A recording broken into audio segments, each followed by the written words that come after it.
Yan po, ito po yung bahay ko. Ito yung sa harapan.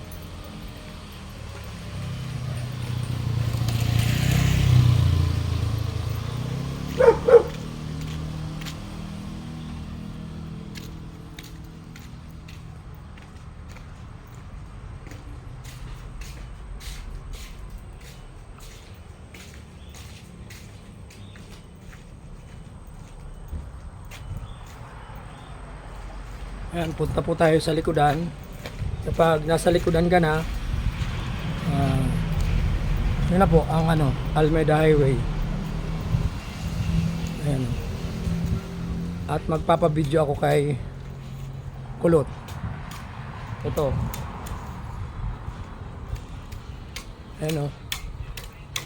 At bumalik pa, binalikan yung lalagyan ng aircon. Yung mga bakal. Pasok na tayo mga boss idol dito sa bahay. Nakakapanlong, nakakaiyak talaga. Pinaghirapan ko ito, loan ko ito. At pinaghirapan ng asawa ko galing sa pagtatrabaho sa abroad. Ayan po, kinuha nila. Sinira nila yung kisame. Ayan. At yung refrigerator namin, gumagana pa ito. Kinuha lang talaga nila yung mga aluminum. At ito yung gasol ko dito, yung mga kawa ko dito, maraming kawa, maraming kaldero. Yan, kinuha nila, yung rice cooker. Ito po. At ito yung mga ginawa po nila. I-focus po ito. Yung mga wirings talagang kinuha nila. Ayan. Grabe yung ginawa nila sa akin.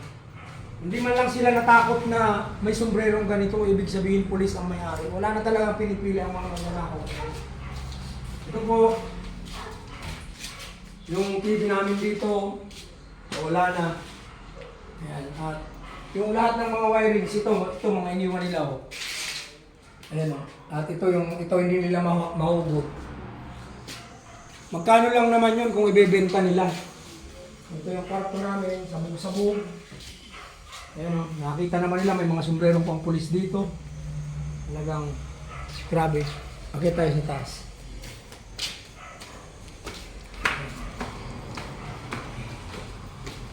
Ayan. Diyos ko. Nakakaano. Ayan, lahat ng wirings ko. Ito. Ito po yung master's bedroom namin. Ito po yung aircon. Dito nila kinuha. At yung TV dito, kinuha nila. Ayan. At dito sa mga kwarto. Talagang, ganito lang naman yung ginawa nila. Ito, kung mapapansin natin, hindi mga inano dito kasi doon sila sa kisame, doon sila sa taas mismo. Ayan. Sana matulungan po ako ng mga tropa na mabigyan nyo naman ng hustisya na yung pangyayari dito sa bahay ko. Upoy namin ko napabayaan ko po ito ng ilang buwan pero pinupunta-puntahan naman ito.